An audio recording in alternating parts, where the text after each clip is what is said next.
First of all, thanks and welcome in. Look, I'd be familiar with Brendan's. I've been there often enough looking at it. I want to compliment Sean and Stephen for the work and liaison trying to get these off the ground. There's two different types, I think, that we have to, two different systems here that we're on about. Brendan is is producing electricity, and the first thing I want to call out straight out, and I won't apologise to no one, is the ESB for the way they are treating people in the connection of that box or the smart meter, because it's scandalous producing electricity and getting at them for it and having applied for so long. So I think the ESB have a lot to answer for, first of all.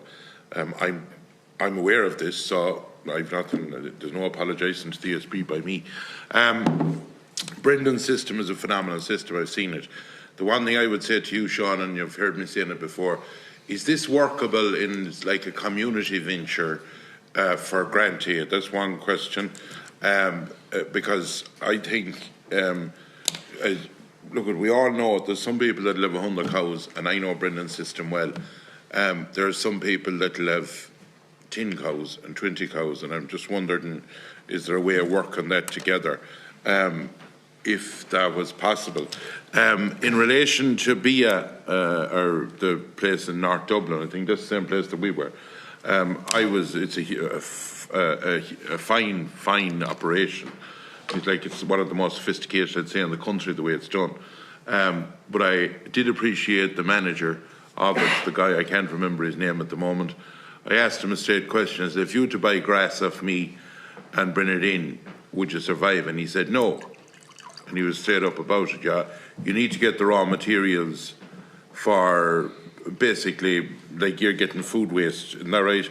You get chicken litter in, but and only for that it's not viable to produce electricity. Whether it's viable for gas or not is another question, because at the moment, and I think everyone needs to understand this, there's an obligation, and Sean might come in on this, so you might just take note of each thing I'm talking about that you can come in at.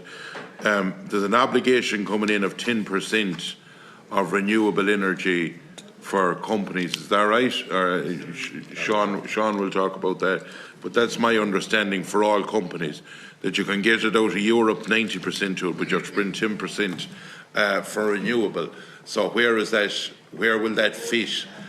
Because if you had to buy gas produced out of anaerobic digestion here, it's going to cost you 16 cents per kilowatt, is that right?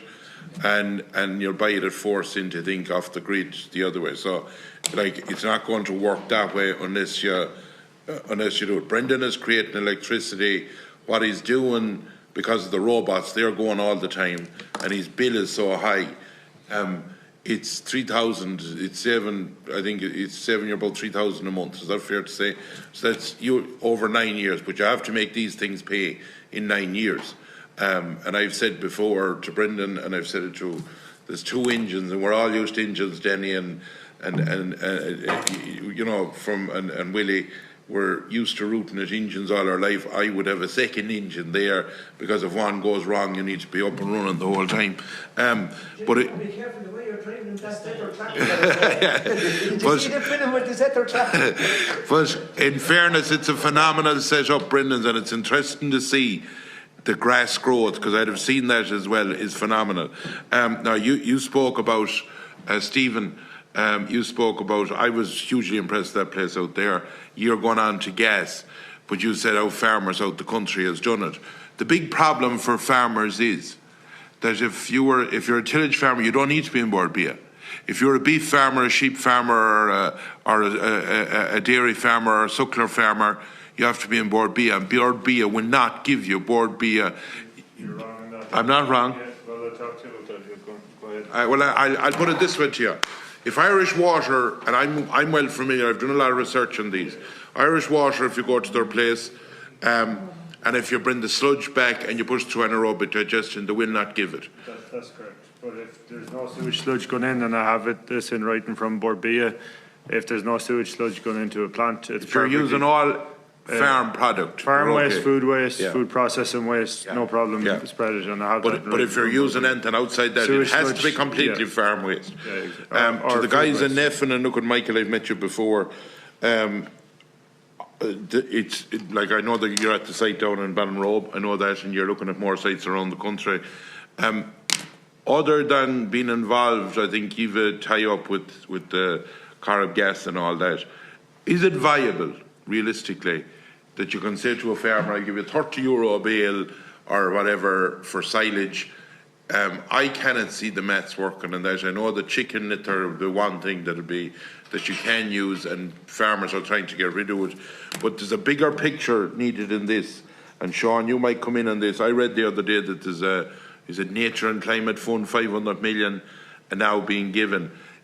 What percentage of that are ye supposed to get for, like, what I would call a feed-in tariff?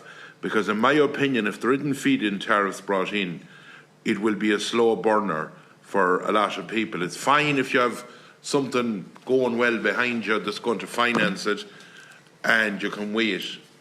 The other question I have to ask is, when you go on the gas, if I have my anaerobic digester and I make gas, haven't I to go somewhere else? I know that there was one in Kildare here, Costello fella had it, where you can clean the gas, because gas could have actually been exported.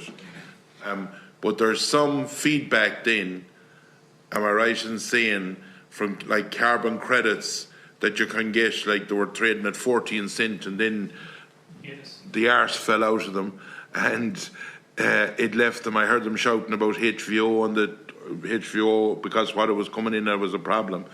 Can you explain that? What's the problem there? And Michael, last thing, I should have plenty of time till 6. Last thing, Michael. I have to get in to speak, yeah. Sorry, Chair, but the last thing is, Michael, you spoke before to me, and I know I had an MEP looking at it as well, where if you burn in slurry, it changes because you might have dosed the animal or whatever, and it causes more problems. Explain that the way that the members will understand it. Let each one of you go as you want. I can take the first few relevant to me. So first of all, I'd like to acknowledge, Deputy Fitzmaurice, your assistance with regard to Brendan's plant and the planning and all of that, and acknowledge that and thank you for that. You mentioned the first question was about community. Really, I suppose a lot of this is down to the scales, is down to the requirement for pasteurisation or not. So there's no requirement for Brendan to do pasteurisation because he's only using his own feedstocks. If you go to a community plant, more than likely it's going to be feedstocks from a variety of locations or a variety of places. You will need pasteurisation, and then the economics drive you towards what Neffen is talking about in terms of a larger plant. But there's no reason why potentially a community couldn't come together and develop a larger plant, maybe in a joint venture with a developer or something like that. But really you have to assess it based on what are your regulatory requirements, and pasteurisation is a big one. So a smaller scale like Brendan's size at a community level probably wouldn't work on the basis that you have multiple feedstocks. The second question you ask is linked to your final point about the Nature Fund.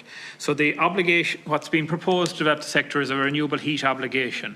What that means is that each fossil fuel supplier has to include a percentage of renewable fuel in the fuelling mix. So what's been talked about in the heads of bill, which has been published by the minister, is that it's a 3% obligation in year 2, so that's 2 years' time. The heads of bill are currently going through the process of review. What sort of fund will that create, Sean? Well, what it does is it means that if the objective is that you get to a 10, 15, 20% obligation over a period of time, which means that the fossil fuel supplier has to include that percentage. So they have to contract with the large-scale biomethane developer to guarantee a supply of a certain quantity of fuel for a certain period of time. So what it generates is an offtake agreement or a contractual arrangement, and it's hoped by doing that it will drive the market forward and will encourage, and Neffen will probably comment more on that in terms of so that's what the obligation scheme is doing. The issues we've had with the sector to date is that the obligation scheme on transport which was the one you spoke about, but the issues with HVO and transport certs.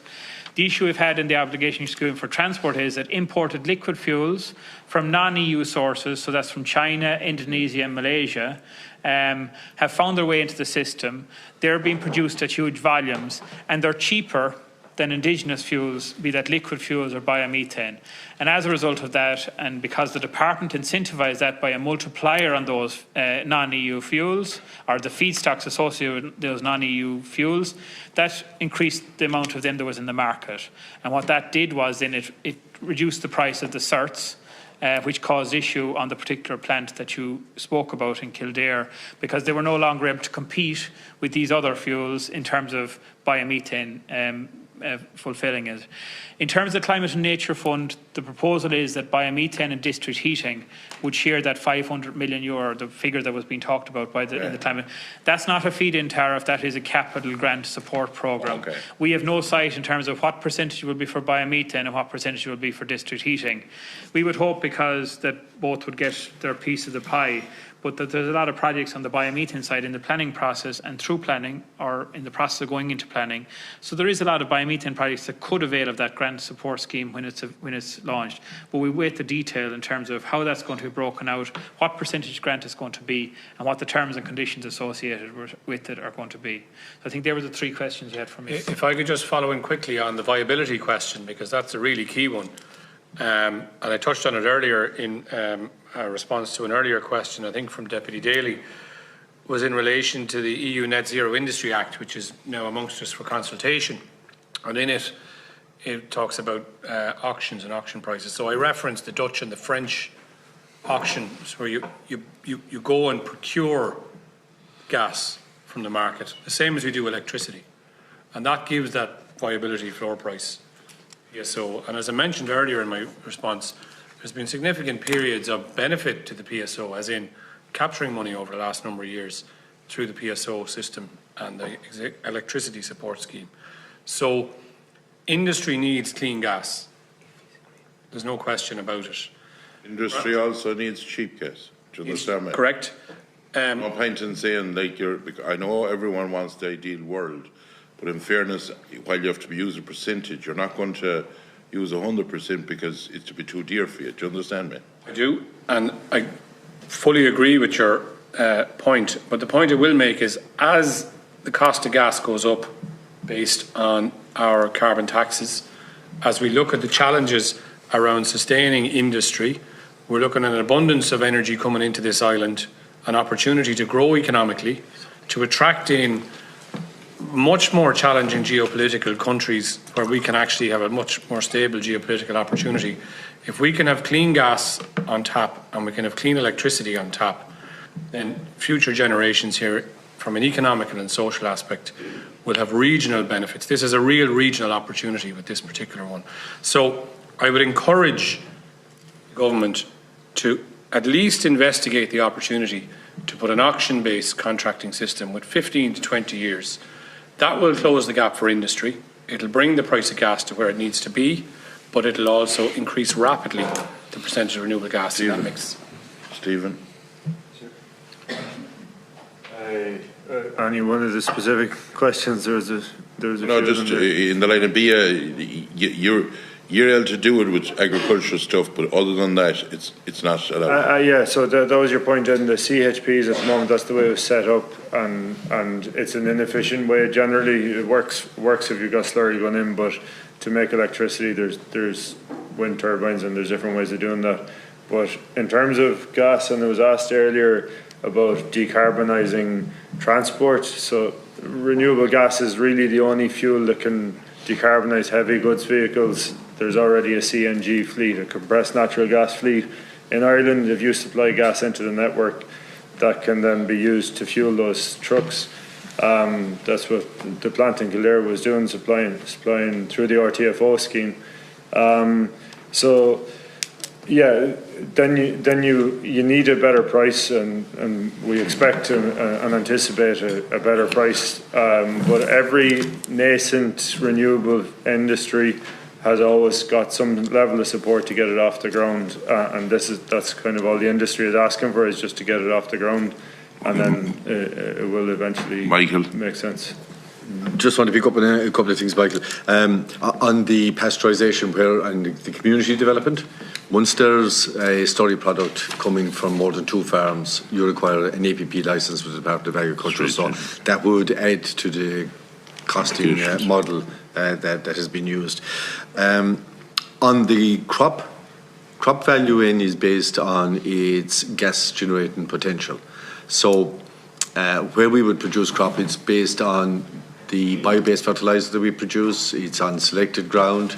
It may be part of a rotation on that farm. It will be based on what's suitable to be grown on that farm. But the experience has been where digestate has been used on farms, there's actually an increased production capacity output. And that's by the improvements that are affected on the soil, improved organic matter, and the better availability of the nutrients. And one thing I'd say to you is there's no place yet, I think it's a place in Derry, and I've gone around to a good few, there's no place yet really producing much, say, dry matter, biodigestate. I know Brendan's puts out one part to it, but in the line of the big anaerobic digesters, do you know where there was talk where it was going to heat and go through a system and evaporate the water and put out dry matter? That's not happening because they reckon the energy you have to use is too much. Is that right? The reality is that the energy demand for that is quite large. Can you touch on the thing where you were on about the EU reg and that? On the briefly. Just very briefly, I just also wanted, you made reference there to slurry, contamination slurry. What I was actually talking about that day was the risk in a dairy farm situation of dairy washings. Okay. So we would be very clear on that. They would have to be kept separate. Regarding the EU regulation, I suppose our specific ask would be under the nitrates, first of all, following on from the renewal that was mentioned earlier, that would be supported and would be enacted and implemented into Irish law and referenced specifically in the nitrate directives. But also crucial in the nitrate directives is that we would ask there be a specific allowance granted to the bovine sector, the dairy and cow and beef ban, similar to what is there currently for pig and poultry, that they be allowed to do analysis of their own slurry. That's a critical element. The entire bovine sector has been... One thing, did it surprise any of ye, and this is the last question, and for the likes of Brendan, who has been sort of ahead of the curve in our area in the west of Ireland, one disappointing thing is, the day we were out at Gas Networks, Christy and a few of us were out, it is very disappointing. I remember in 2018 we were told there was going to be a connection point put in Nathan Rye by Gas Networks Ireland. The map that we saw the other day, just that everyone, I suppose you know it as good as I know it, showed from Cork, with no disrespect to Cork, perfect, but like their idea was that we're going to get rid of suckler cows. I always thought the dairy cows was all the biggest thing in Cork, you know, the huge amount of them. We have sheep. I know that, yeah, I know you have everything, but I'm saying the biggest production. And right up along, the connections came right up along, sort of towards Kildare and in towards Dublin. And you had from Monaghan, Louth, all across to Donegal, down the west, Limerick, down to Kerry, all left out of that connection area, which I thought was disappointing for years starting in Ballinrobe. Brendan is in, the guys are below in Tibohan, all the different places that are making an effort. I think there's one in Donegal, I was at one in Uri. There's all the different places that Gas Networks should have more connection points put in from that day that we were there. What's your view? I suppose there's two different types of connections really. There's direct connection to the grid. Yeah. So the larger plants will connect directly to the grid, and the proposal by Gas Networks for their centralised injection point is where they can take gas from smaller producers who can't necessarily go directly into the gas grid. My understanding is that as the industry rolls out and develops further, that there potentially will be more centralised injection points developed across the country based on the need as they arise from the point of view of plants being developed. But just to very clearly make the distinction between direct injection and centralised injection. Centralised is multiple biogas. Correct time on about where they were going to have a place that a lorry could come to in Atherton Rye. It was explained to us here about 2017 or 18, and that the lorry could put it into the basically the the grid, if you understand me, in Athenry. It was going to be earmarked for a place that's gone off the maps altogether now, and it's gone from, all I could see from Cork the day we were out there, right up, you were there that day, Sean, right up along, coming up and fine. I've no problem with all them areas having it. It's great. I think what you were talking about in Athenry was just centralised. on that network, because like, would you see where instead of a fleet of trucks going to these different injection points with the gas, that you'd have your own pipeline, or what is the plan from the different operators on it? Our model is direct gas injection into the grid. So that each plant would have its own. Yeah. If I can just make I think it's a really valid point, it's not really, it comes back to cost, so viability of running a system. So this applies to the electricity system, when we talked about the electricity connection and the challenges around it. But in this country, if you get a connection to the grid, you hand it over to the operator, be it the TSO or the DSO, and in this instance to the gas operator, for €1. So it doesn't sit in your balance sheet and you can't raise finance against it. You hand it over to the operator of the system, but you must pay for it, so developer led. So it is broadly proven across the world that that's the most economically inefficient way of developing a system. So to answer your question, ideally you would have injection at your location, but the cost, there's 1 or 2 plants have been waiting 10, 12 years with existing operating facilities to get a connection, and their costs are not in the hundreds of thousands, they're in the millions. But does that mean then that you see your plants being developed with generating your gas, a fleet of trucks departing the plant, going to injection point somewhere else? It comes back to the point of direct. I think what the deputy is talking about at Athenry was more of a centralised point, where you would take gas from a number of different plants, depending on the size and scale of them. What the larger developers are talking about is that they would have a direct connection with the gas grid. What the deputy here is talking about in terms of the likes of Athenry and Mitchellstown is where multiple plants would feed into the grid at that particular point, but they would have to bring the gas to that particular point, and that would have to be brought by road transport. Regardless of the system you use, the length of time it's taken to get grid connection is phenomenal, and the costs involved. We have a 450 metre pipeline. It's costing nearly 2 million for 450 metres of pipe, and the connection point, and it's taken two years now at this stage. And we're next door to a power plant that's using gas to generate electricity, so it's not like there isn't a network there. So I don't know what hope plants out further out the country have. Jared?